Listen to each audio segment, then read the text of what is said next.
मृत्यु जब होने को होती है तो यमराज के बहुत ही क्रूर स्वभाव वाले, बहुत ही जहां दया नाम की वस्तु नहीं, ऐसे क्रूर स्वभाव वाले हाथों में हथकड़ी लिए हुए और बड़ा भारी मुदगर, वो बड़े भयंकर, और उनके शरीर से दुर्गंध, देखने से ही मलमूत्र छूट जाए ऐसे भयंकर, और उसी को दिखाई देते हैं जो मरणासन होता है। यमदूतों की दृष्टि पड़ते ही वो शरीरा अहंकारी जीव कांप पड़ता है। अब बोलने की हिम्मत नहीं, कफ पित्त वायु सब बिगड़ चुका है, कोई सहयोग देने वाला नहीं, सांस भी नहीं ली जा रही। अब उसका चित्त वहीं भ्रमण करेगा, मेरा पुत्र बचा ले, मेरी पत्नी बचा ले, मेरा परिवार। भगवान की तो याद जीवन में की नहीं, तो अब भगवान की अगर याद की होती तो ऐसी दुर्दशा नहीं होती। अब वो चीखने की कोशिश करता है पर आवाज नहीं निकलती, एक शब्द भी नहीं निकल, बार बार प्रयास करता है कोई मेरी रक्षा कर ले। इन भयावन 2 यमदूत होते हैं, उसका मल निकल जाता है भयवश, मूत्र छूट जाता है, मुख सूख जाता है, आंखें पलटने लगती हैं, सांस ऊपर को उठने लगती है, देखने की शक्ति नष्ट हो गई, भारी वेदना तड़पता हुआ वो शरीर को छोड़ता है। अब जैसे बोले कि शरीर तो यहीं छूट जाता है, दंड किसको मिलता है? तो आप स्वप्न में जब पीटे जाते हैं तो आपको पीटने का दुख होता है कि नहीं होता है?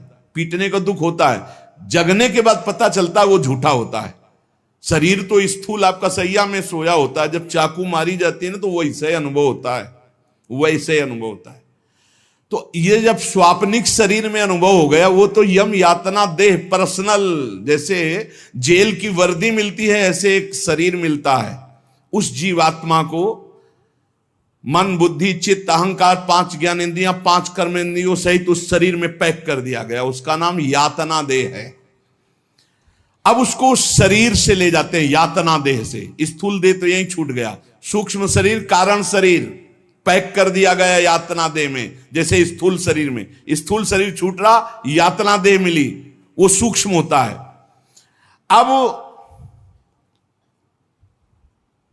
ये माता पिता का गर्भजनित देह नहीं है, ये दंड विधान वाला है, ये कर्म जनित होता है, इसे यातना देह कहते हैं।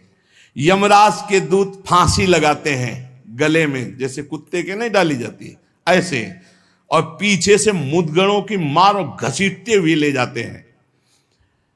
पीछे से ऐसी मार कि वो चीखता है, चिल्लाता है, पूरा अनुभव जैसे स्थूल शरीर में, ठीक वैसे ही उसमें मरना नहीं होता। बस एक खास बात होती है, क्योंकि स्थूल शरीर में मरना होता है, सूक्ष्म शरीर कारण शरीर जो यातना देह में, उसमें मरना नहीं होता। बहुत लोग कहते हैं शरीर तो यहां छूट गया, फिर नरक स्वर्ग किसको मिलता है? अरे शरीर एक कोट की तरह उतार दिया गया, तू तो उसी में पैक है, अभी भूल मत कर। अब देखो दक्षिण दिशा की ओर उसे दौड़ाते हुए मारते हुए पीछे से ले जाते, और तप्त बालू, आग जैसी तपती हुई बालू, जैसे यहां कुश होते हैं ऐसे लोहे के कांटे होते हैं, उस पे चलना, कांटे फैले हुए हैं, कहीं लोहे की बड़ी बड़ी कीलें गड़ी हुई हैं, कहीं लोहे की कंकरीली ऐसी भूमि, लोहे के ऐसे सैकड़ों कांटे जैसी, गुखरू जैसी ऐसी डाल दी गई हैं लोहे की, और अत्यंत कठोर, जब उसमें पैर रखते हैं भारी कष्ट, पीछे से मार, वहां दया नहीं है। कहीं आगे भूमि आग जैसी जलती हुई, कहीं सैकड़ों गड्ढे जिनमें गिरा गिरा करके मारते हुए ले जाते हैं, और सूर्य भगवान इतने नजदीक से ताप देते हैं कि आग लगती है, वो सूर्य की किरणों से जलता है। ऐसे यमराज के उस मार्ग में घसीटते हुए यमराज के दूत ले जाते हैं, यमपथ, और बीच बीच में दूत उनको कठोर ताड़ना देते हैं, रोक रोक के, मरना है नहीं। जिस समय जीव को घसीट कर ले जाते हैं, सैकड़ों घुड़कियां मार, इस तरह का कष्ट हो, अभी ये ब्याज है, नरक नहीं पहुंचा, अभी तो यात्रा है। बिना किसी सवारी के यात्रा होती है 48 मिनट 2 घड़ी में। जो मनुष्य यहां छत्र दान किया है किसी को, श्री जी को, बिहारी जी को, गुरुजनों को, आचार्य जनों को छत्र दान किया, तो जब वो जाता है तो ऊपर के ताप से बच सकता है, उसे वही छत्र मिलेगा। और जो किसी को पूज्य जनों को पादुकाएं दान की है, फिर उसको पादुका, अगर अन्न दान किया है तो रोग के भोजन, ये मोक्ष नहीं, कल्याण नहीं, दान पुण्य से नहीं होता, ध्यान दीजिए। हां, उस भारी संकट के समय में तुम्हें भोजन मिल जाएगा, पौशाला खोला, पानी पिलाया तो तुम्हें पानी मिल जाएगा। और जो मूर्ख यहां आकर के ये सब नहीं किया तो जाना उसको भी यमपुरी है। भजन के बिना यमपुरी से नहीं बच सकते, दान पुण्य करके। अवश्य में भोक्तव्यम कृतम कर्म शुभाशुभम, इसीलिए समझ लो, सोचते हो कि हमने दान पुण्य कर दिया, अब हमारे लिए विमान आएगा परम पद का, जाना नरक ही पड़ेगा। बारी मथे घृत होए बरु सिकता ते बरु तेल, बिनु हरि भजन न भवतरी या सिद्धांत तपेल। भजन के बिना नहीं, इसलिए कह राधा राधा राधा। अब इस प्रकार की यात्रा, अनेक प्रकार से कष्ट भोगता हुआ पाप पीड़ित जीव धर्मराज के नगर में पहुंचा। अब वहां सेकंड के कम हिस्से में हिसाब हो जाता है।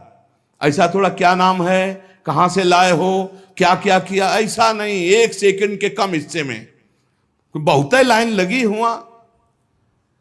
यम यातना के शरीर में भारी कष्ट भोगता हुआ जीव, दाह का अनुभव करता हुआ, कांपता हुआ, भयंकर वेदना से युक्त सामने खड़ा हुआ। देखते ही निर्णय हो गया। अब वहां से उसको उसके कर्म के अनुसार नरकों में ले जाया जाता है। जिसने यहां सूर्य भगवान को प्रातः काल उठ करके जलांजलि दी है, पुत्र हैं भगवान यम, सूर्य पुत्र, जो अपने पुरखों का पिंडदान किया है, जो समय समय पर अपने पूज्य जनों को, गुरुजनों को, संतों को अपने घर में बुलाकर भोजन पवाया है, जो बुजुर्गों को तेल मालिश करके, जैसे उन्होंने हमें तेल मालिश करके पुष्ट किया, ऐसे वृद्ध माता पिता के जो चरण दबाना है, शरीर पर तेल लगाना है, उनके वस्त्र धो देना, उनको भोजन कराना है, उसको वहां थोड़ा आदर मिलता है। बैठो, खान पान, थोड़ा सुख सुविधाएं, नरक से नहीं बचोगे। भगवत भाव के बिना नरक से नहीं बचोगे। जो जो उसने सेवाएं की हैं, वो सेवाएं, आए हो नरक के मार्ग में तो थोड़ा तेल मालिश हो जाएगा, खवा पिया दे जाओगे, थोड़ा शीतल जल पीने को मिल गया, खान पान की, विश्राम की व्यवस्था थोड़ी समय के लिए। अरे इसीलिए जय श्री हरिवंश नरक गति दो, ये जो अपने माता पिता को गाली देते हैं, जो मनमानी आचरण करते हैं ना, खूब अच्छे से तृप्त होते हैं। अब बात ये कि याद नहीं रहती ना, जैसे गर्भ की बात याद नहीं, यार गर्भ की बात याद आ जाए तो तुम भजन के सिवा कुछ नहीं करोगे।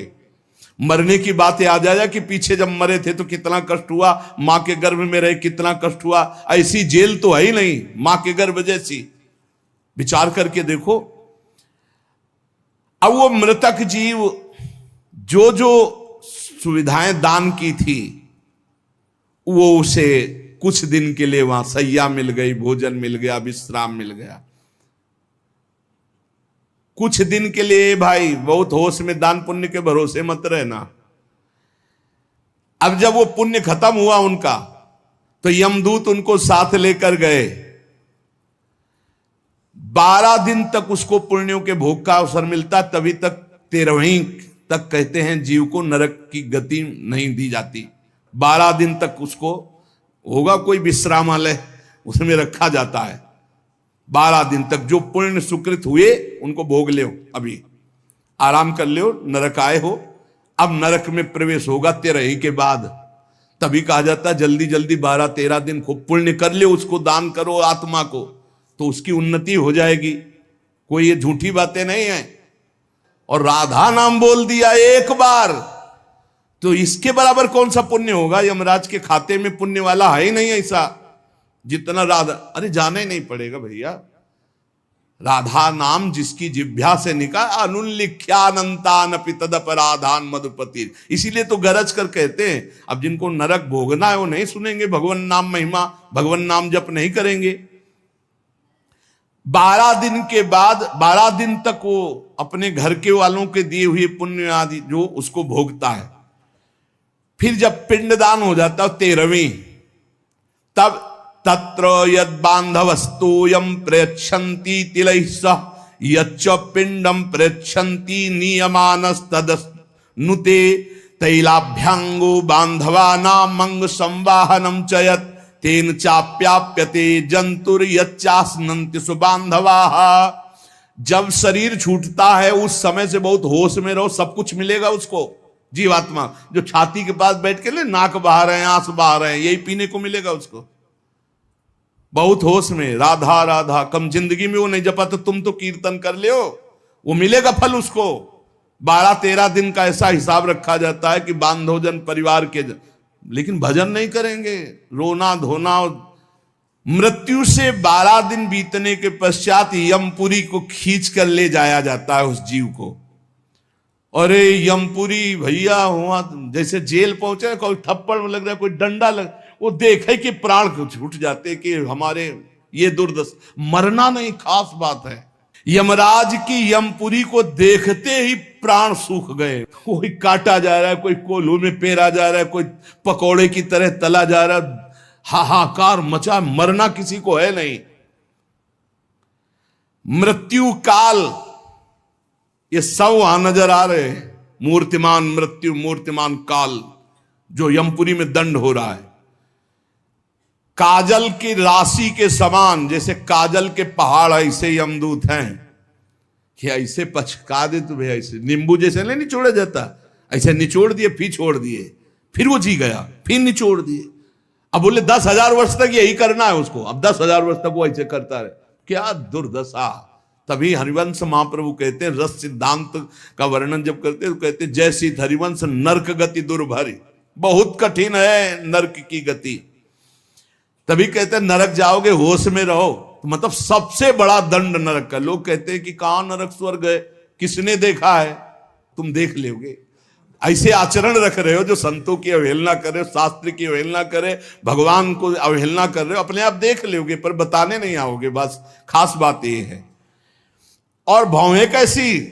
टेढ़ी भौहें, काजल के समान काले, और विकराल मुख, लंबी दाढ़ें, कुरूप, आवाज भीषण भयंकर, और रोम ऐसे जैसे बंबूल के कांटे कि अगर ऐसे कर दे तो पूरा शरीर छिद जाए, ऐसे दूत। विशाल भुजाएं, पुष्ट भुजाएं, और सब यम दंड यम पास लिए हुए, बड़े भयंकर।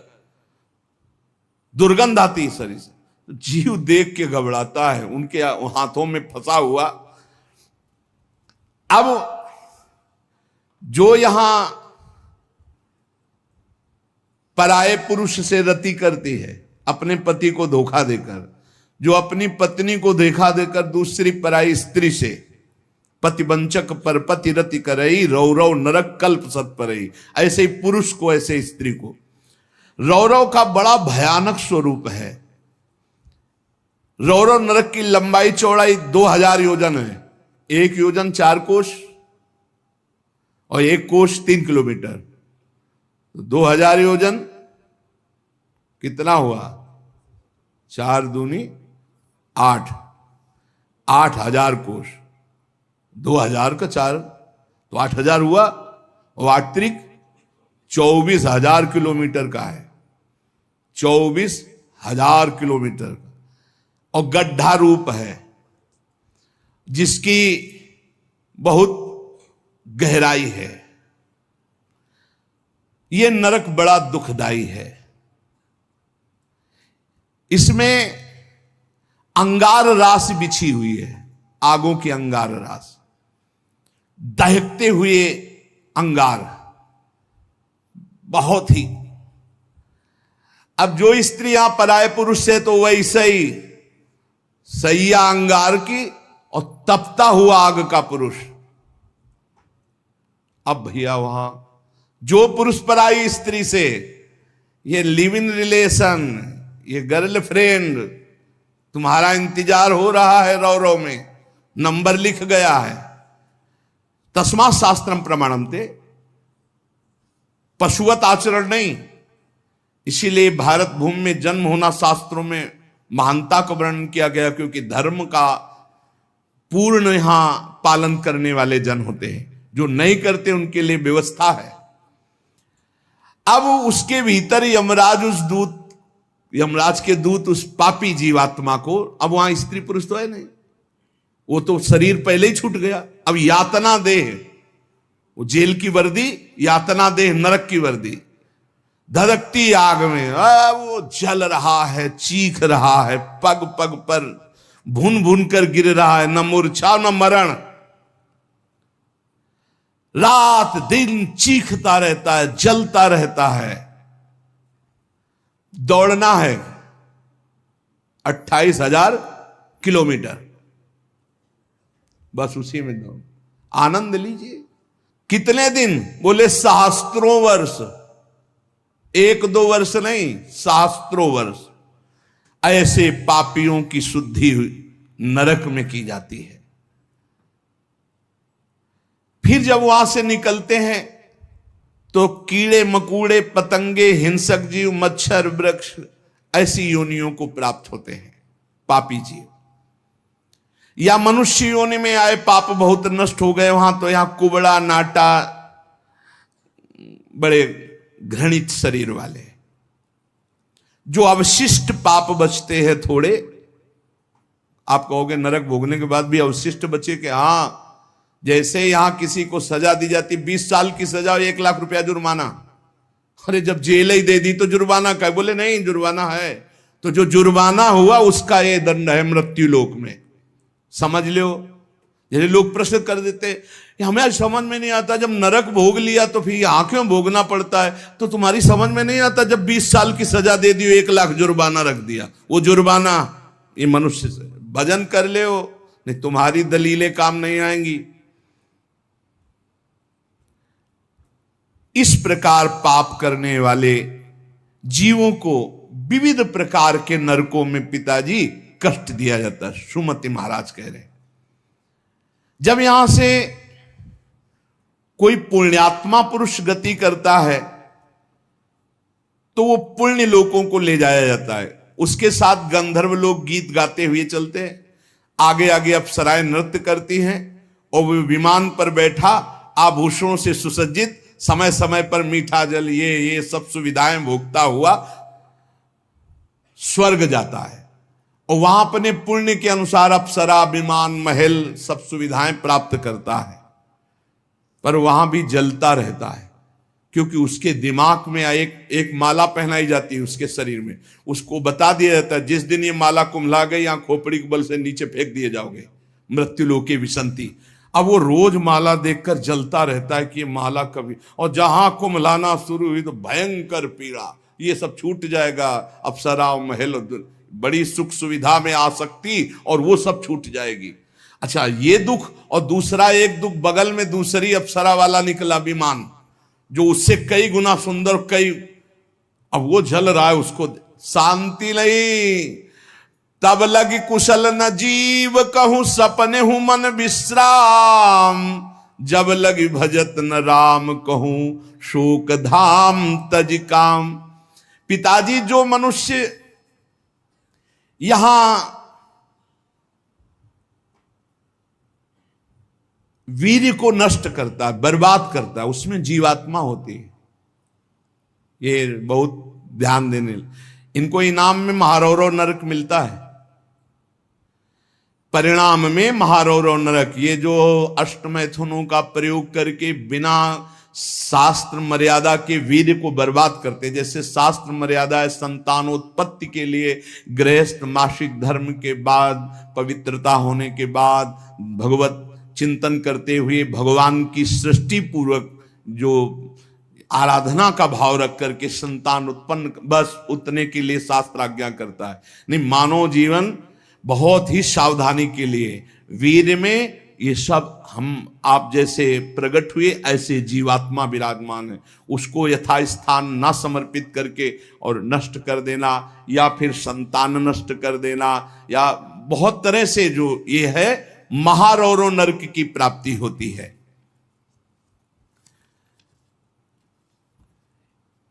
नारकी घोर दुखदाई नरकों में ये जब जीव गिराए जाते हैं तो इनको पहले पता होता कि मेरे इस पाप का दंड मिल रहा है, मैंने जो पाप किया है। बहुत ध्यान देने की बात है, अभी तक जो चर्चा हुई उसमें खास बात यह है, आचरण पवित्र ना होने से नरकों की प्राप्ति समझ लो। पहला पराई स्त्री की तरफ या स्त्री पराय पुरुष की तरफ जो व्यभिचार प्रवृत्ति करती है उसे रो नरक मिलता है। यहां जो व्यर्थ में वीर्य नष्ट करते हैं अन्य प्रकार से, इसे खिलवाड़ न समझा जाए, ये मनोरंजन नहीं है। मानव देह बहुत बड़ी संपत्ति है जो भगवान की प्राप्ति के लिए मिली है। जैसे आप अभी पता चले कि आप शरीर को नष्ट करना चाहते हो तो हमारी भारत सरकार आपको बंदी बना लेगी। सरकारी संपत्ति, आप जी सकते हो, केवल सेवा कर सकते हो, कर्म कर सकते हो, लेकिन इसे नष्ट करने का अधिकार नहीं। तो भागवतिक भी दंड है इसमें। तो आपको जो संपत्ति मिली हुई है, आंख, नेत्र, कान, सब इंद्रियां, इनका सही मार्ग में प्रयोग करो। गलत प्रयोग करोगे तो दंड मिलेगा। तुम इसके स्वामी नहीं हो, तुम सेवक हो। ये भगवान की दी हुई वस्तु है, उसे दुखदाई नरकों में गिराया जाता है। दिमाग में बैठा लो ये बात। व्यर्थ में ब्रह्मचर्य को नष्ट करना, व्यर्थ में ये पाप जनित कार्य करना, महारौरो नरक में जाने का पूरा तैयारी कर रहे हो। ये अज्ञान की बात नहीं, भगवान की कृपा से सत्संग सुनने को मिल रहा है शास्त्र सम्मत। तो डरो, डर करके अपना सुधार करो। ऐसा नहीं कि आप कोई नहीं देख रहा, आपके मन में जो आया आप वो कर रहे हैं, नहीं, आपको इसका दंड मिलेगा, एक एक सेकंड का दंड मिलेगा। यमदूतों द्वारा घसीट घसीट कर ले जाए गए उस महान रौरव नरक में एक घंटी यंत्र की तरह उसमें बड़े बड़े कांटे ऐसे हैं जैसे खजूर के, वो घूमता हुआ है। इसका विस्तार 12,000 योजन है। बरचौक 48,000 कोष, 12,000 योजन। तांबे की सी तपती हुई धधकती हुई भूमि और उसमें बिजली जैसा यंत्र घूमने और बड़े बड़े खजूर जैसे कांटे, और ऊपर से उसमें फेंक दिया, तड़पता है ऐसे, बस उसी में तड़पते घूमते रहो। अरे बड़ा कष्ट में, वहां मरना नहीं है तो वहां पूरा खेल बहुत कष्ट का है। नीचे से धधकती आग, ऊपर से राउंड करने वाला बिजली का जैसे झूला, और उसमें बड़े बड़े कांटे, अब फेंक दिया गया और तड़प कर दूसरी तरफ गिरता है तो कांटे कांटे कांटे, नीचे गिरता है तो आग, फिर उठाकर उसके होश में मनमानी आचरण नहीं। यमदूत उसके हाथ पैर बांध देते हैं, फिर उसमें डालते हैं। इसी महारौरो नरक में एक स्थान, उसी 12,000 योजन वाले में, कौआ, बगुला, बिच्छू, मच्छर, गिद्ध और इन सबकी चोंचे, पूंछ सब लोहे की जैसी, वज्र जैसी कठोर, उसे नोचवाया जाता है। किसको? ये जो नहीं भूंज के मुर्गा मुर्गी बकरी बकरा नहीं बड़े स्वाद से बोले चिमटी से खाते हैं ऐसे, वैसे चिमटी जैसी नोच, जिंदा नोच नोच के, होश में वहां कोई बचाने वाला नहीं। इसलिए कह रहे मान जाओ, बंद कर दो, अब लो नसानी, अब ना न सही हो। इतने बड़े तुम भारत लेवल के, विश्व लेवल के महावीर नहीं बनोगे मुर्गा बकरी और अंडा खा करके कि हाँ तुम्हारी जय हो जाएगी, पराजय हो जाएगी। बंद कर दे रे। ये मांस मछली जीवों की हत्या करना, मनुष्य जन्म बहुत सुंदर मिला है भगवत प्राप्ति के लिए। जिनके कानों में पड़ रहे हो हाथ जोड़कर प्रार्थना है, रौरव नरक, महारौरव नरक की तैयारी मत करो, ये मुर्गा मछली बंद कर दो। इतने बड़े बलवान नहीं हो जाओगे कि यमदूतों को पटक दो। यमराज के पास लौट के गए, बोले बहुत धुनाई हुई है, वो तो केवल हरि पार्षद कर सकते, दूसरे नहीं। नारायण पुकारा तो हरि पार्षद आ गए, बचा लिया। उसे समझो कौवे, बगुले, बिच्छू, मच्छर, गिद्ध, ऐसे मच्छर ऐसा जो पूरा ऐसे इंजेक्शन जैसे बड़े बड़े ऐसे वज्र के समान जिनकी चोंचें मार मार करके नोचते हैं। अब वो व्याकुल छटपटाता है, आप जब कर्म सुधारने थे तब तो मनमानी आचरण करते हो। ये बहुत संभल के, ये हम इसीलिए सुना रहे हैं कि जो नहीं समझ रहे कुछ नहीं, देख लेना भैया, देख लेना। बोले कि यहां कोई देखने को मिलता है? हाँ देखने को मिलता है। मर्सरीज गाड़ी में लग गई आग, वो अंदर है, जिंदा भून गए। ये क्या है तुम्हें समझ में नहीं आ रहा है? तुम जिंदा भून के खाते हो तो समय तुम्हें जिंदा भून देगा। तुम दूसरे को काट के खाते हो, एक्सीडेंट हुआ, यहां घुसा यहां घुसा, निकलने के चांस नहीं, तड़प कर मरो। कर्म को अवश्य में भोक्तव्यम कृतम कर्म शुभाशुभम। किस जन्म का कौन सा कर्म तुम्हें दंड दे दे, डरो। यहां सब कुछ दिखाई दे रहा है, तुम आंख खोल करके देख लो। एक बेटा है जो जीवन भर सुख देता है, एक बेटा जो जीवन भर दुख देता है। एक पत्नी है जो देखते ही हृदय आनंदित हो जाए घर में जाते, और एक है कि देखते ही जलकर भून जाओ। एक पति है जो पूरे जीवन सुख देता है, एक है कि जीना मुश्किल। ये सब कर्मों का फल भोगना पड़ता है। अब दूषित बुद्धि के कारण जो जो पाप किया, 10 करोड़ वर्ष दूसरों का मांस खाने वाले के ये गिद्धादि नोच नोच के खाते, मरना वहां है नहीं। खा गए फिर मांस उदय, फिर खा गए फिर मांस उदय, होश में। अरे कुछ ना हो भैया, नमक रोटी खाओ, संयम से रहो तो बढ़िया बल आ जाएगा। शरीर में बल को तो तुम नष्ट कर रहे, ऊपर से डालने से क्या होगा? पक्का कहते हैं अगर आप 10 वर्ष ब्रह्मचर्य रहो तो तुम्हारे अंदर ऐसी सामर्थ्य आ जाएगी कि क्या करूं, कहां कौन सी मेहनत करूं, ऐसा तुम्हारे अंदर आने लगेगा। बचपन से ही धर्म विरुद्ध आचरण।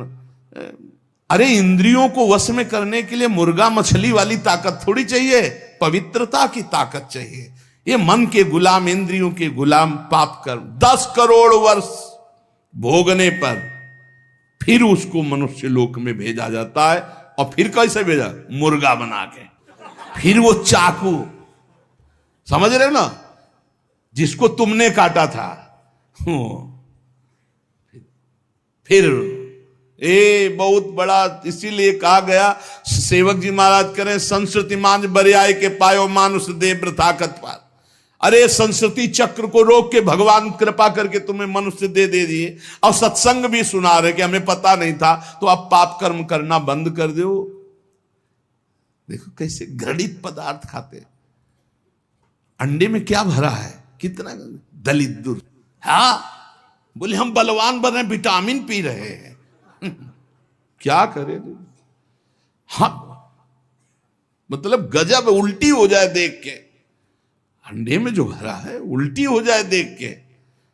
कर्म काल तुम्हें दंड देगा। मान लो जीवों के प्रति दया का भाव सबसे बड़ा धर्म है। परहित सरिस धर्म नहीं, जीवे दया, जीव पर दया करो। ये जो अपराध कर रहे हो, अरे भाई एक एक जैसे चबेना चबाते ना, ऐसे मछली चावल खाते हैं। जिंदे खाएंगे यमदूत वहां, ये सब यमदूते हैं जो बड़ी बड़ी चोच वाले। अब महारौरों के कष्ट को कैसे तुम्हें बताए। उसी के बगल में है शिवातम नामक एक नरक, जहां भीषण सर्दी ही सर्दी है। इधर जलता हुआ और घूमता चक्र ऐसे, फिर बगल में ही एक गिद्ध हो, ये सब। और उसके बगल में शिवातम नामक नरक, रौरव नरक के बराबर में ही है।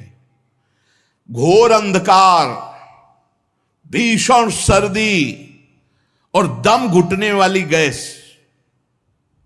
अरे ऐसे ऐसे नरकों का वर्णन पूरा तो आज हो ही नहीं सकता है, केवल बानगी भर दे रहे हैं तुम्हें।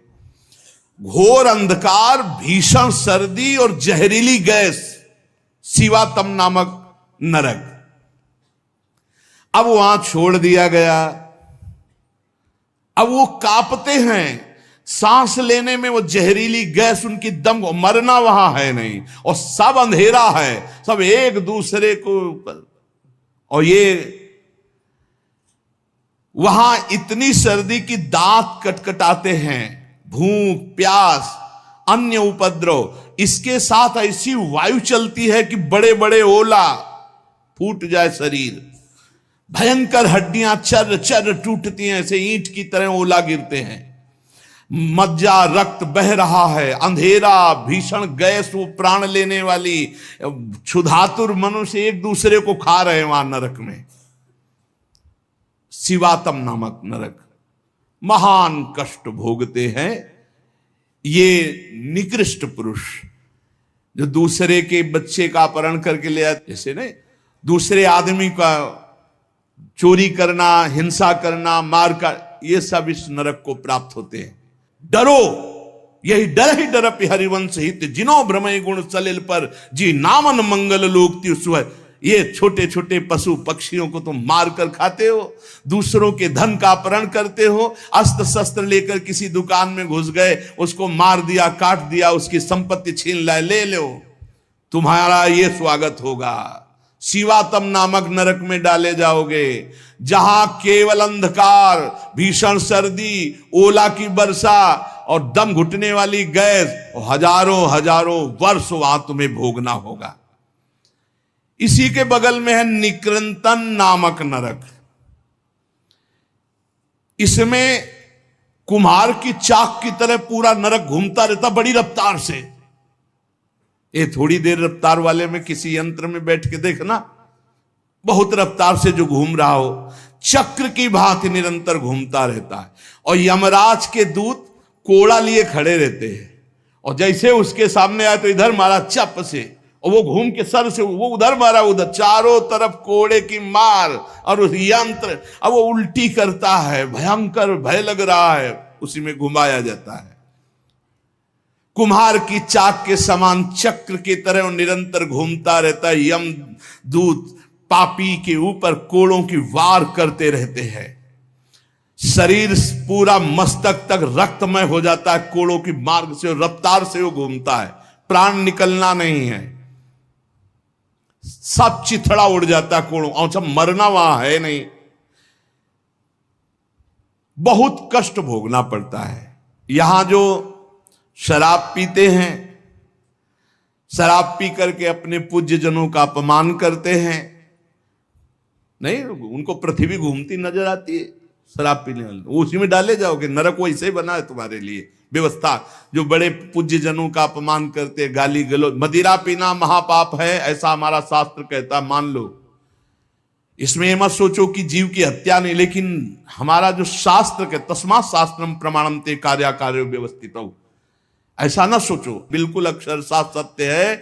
आज विज्ञान भी जो कुछ लाभ ले रहा है हमारे शास्त्रों से ही ले रहा है, विज्ञान भी शास्त्र का अनुसरण ही करता है। एक बहुत बड़े वैज्ञानिक आए थे अपने भारत के, उन्होंने यही बताया कि जहां से मेरा विज्ञान समाप्त होता है वहां से आपका अध्यात्म प्रारंभ होता है, इसलिए मैं दर्शन करने आया हूं आपके। जब तक शरीर के पापों का नाश नहीं हो जाता, इस अप्रतिष्ठित नामक नरक में बड़ा असह्य दुख भोगना पड़ता है। ये शराब पीना, ये बुजुर्गों का अपमान करना, दूसरों की हिंसा करना, अत्याचार करना, ये बंद कर दो। ये तुम्हें तमोगुणी राक्षसी बुद्धि प्रदान करती, इसलिए निषेध किया गया है। मनुष्य हजारों वर्षों तक इन यंत्रों को भोग करके जब पवित्र होता है, तब फिर उसको फिर यहां मृत्यु लोक में जन्म दिया जाता है। एक अस्पत्रवन नामक नरक है। ये 1000 योजन तक की लंबी भूमिका है। बड़े बड़े तलवार जैसे इसमें है, पत्ते हैं तलवार जैसे मजबूत, 1000 योजन में, ऐसे समझो एक वृक्ष है 1000 योजन, और ऊपर से फेंके जाते हैं पापी, कई टुकड़े होकर नीचे गिरे, फिर उठा के फिर फेंके, यही क्रिया चलती रहती है। सूर्य की ऊपर से प्रचंड गर्मी, नीचे से जलता हुआ दाह, और बीच में तलवार जैसे ऐसे यंत्र, उनमें फेंका जाता, अस्पत्रवन, तलवार की तीखी धार के समान। और जो आसपास जगह उसमें बलवान कुत्ते रखे जाते हैं, जो 10,000 की संख्या में एक साथ, जो जीव फेंका गया कटा नीचे गिरा, सोई शरीर पूरा हुआ, सोई कुत्ते नोचने लगे, होश में हो जाओ, बहुत भयावह है। और उनके मुख दाढ़ें भी बड़ी लंबी लंबी, कुत्तों की, व्याघ्रों के समान। इसलिए वो हाय हाय चिल्लाता है, वहां कोई बचाने वाला नहीं मिलता। इस अस्पत्रवन नामक नरक में बहुत दुख दिया जाता है। बार बार आहत होकर के नीचे गिरे तो अंगार, अगर थोड़ी देर शरीर बचा रहे तो कुत्ते नोच रहे, फिर उठाकर फिर उसमें डाला गया। एक भयंकर तप्त कुंभ नामक नरक है, जिसमें तेल खौलाया हुआ है, पकौड़ा की तरह पकाए जाते हैं। पुत्र सुमति ने कहा, पिताजी मैंने इन सब नरकों को भोगा है और मुझे 10,000 जन्म की स्मृति प्राप्त है, इसलिए मैं यथावत देख के कह रहा हूं। आज के 7वें जन्म पहले मैं एक वैश्य कुल में उत्पन्न हुआ था और मुझे अपने कुल की सेवा मिली हुई थी। जो तो एक दिन मैं व्यापार से जा रहा था तो कुछ गौएं पानी पीने जा रही थी। मैंने उन गौओं का विरोध कर दिया और गौओं को पानी पीने नहीं दिया। उसके अपराध से मुझे अत्यंत भयंकर नरक में डाला गया था, जहां आग की लपटे जैसी गर्मी थी और बूंद पानी नहीं। कई हजार वर्षों नरक भोगना पड़ा था एक अपराध का। जो पापी यहां इस पशुओं को काट करके उनका खून पीते हैं, उन पापियों को कोल्हू में पेरा जाता। मैंने वहां देखा, कोल्हू में जैसे गन्ना पेरा जाता है, नीचे खून की कीचड़ जमी होती, दुष्कर्मियां चिल्ला रहे, उनको कोल्हू में पेरा गया। धीरे धीरे आराम से पेरा जा रहा, बाहर निकले फिर पूरा जीवित, फिर पेरा जा रहा है। हाहाकार ही हाहाकार वहां सुनाई देता है। मुझे तो सिर्फ दिखाया गया था, इस अपराध के कारण मैंने नरक देखा। बड़ी पीड़ा, बड़ा संतप्त, बड़ी जलन। तप्त बालुक, तप्त कुंभ, कितने तुम्हें नरकों का वर्णन बताएं। पिताजी, जीवों को यदि आनंद लेना है तो यहां भगवान का भजन कर लो, धर्म से चल ले। ये मत समझो कि यहां तुम आयो स्वतंत्र हो, जो चाहो कर लो। नहीं नहीं, बंधन है बंधन। आप किसी की नजर में हो, हर समय आपके ऊपर सीसी कैमरा लगा हुआ है। आप एक एक चेष्टा जो कर रहे हो उसका आपको दंड या सुकृत पुरस्कार मिलेगा। और अगर भजन कर ले गए तो भगवान की प्राप्ति होगी। जो भगवान का नाम जपते हैं, भगवान के आश्रित हैं, तो भगवान ने कहा अभी जो भी हो गया चिंता मत करो, पीछे जो हो गया सब राधा राधा। भगवान के वचन कभी मिथ्या नहीं होते। श्री भगवान ने कहा है, सर्वधर्मान परित्यज्य मामेकम शरणम व्रज, अहम त्वाम सर्व पापेभ्यो मोक्षयिष्यामि मा शुचा। मैं सब पापों से मुक्त कर दूंगा। भगवान की शरण में होके खूब नाम जप करो। लेकिन ये जो गंदी बातें हैं, मत देखो, मत बोलो, मत सोचो, मत करो, नहीं, ये बाधा पहुंचा देंगी। एक ब्रह्मज्ञानी महात्मा सुमति पूर्व में शिष्य बना करके प्रमाद स्थिति को प्राप्त होने के कारण एक जन्म और लेना पड़ा। इसलिए छोटी छोटी गलती में चूक हो जाती, फिर भयानक पापाचरण रूपी गलती करके कौन भगवत प्राप्ति कर पाएगा। इसलिए सावधान, नाम जप करो, कोई पाप कर्म ना होने पावे। शास्त्र का स्वाध्याय करो, जिससे तुम्हें पता चलेगा कौन सा पाप कर्म है और कौन सा शुभ कर्म है, और कौन सा ऐसा कर्म है जो शुभ अशुभ दोनों को विध्वंस करके भगवत प्राप्ति कराता है। खूब नाम जप करो, भगवान की शरण में रहो, वो सारे पाप नष्ट कर देंगे। तुम्हें भोगना नहीं पड़ेगा, पर आगे सावधान रहो। पाप उसी के नष्ट होते हैं जो अब लो नसानी अब ना नसइयो, आज तक किया आगे नहीं करूंगा, वही पवित्र होता है। तो ये संकल्प लो, ये नियम लो, ये भगवान से प्रार्थना करो कि हमारे द्वारा किसी का अहित न हो, किसी का अमंगल न हो। हर जीव जीना चाहता है, हर जीव सुखी होना चाहता है। तुम उन्हीं जीवों को दुख देकर कैसे सुखी हो सकते हो। इसलिए सावधान, अपनी जीव को संभालो, अपनी जनेंद्री को संभालो, अपनी बुद्धि को संभालो, खूब नाम जप करो। शेष चर्चा आगे। श्री राधा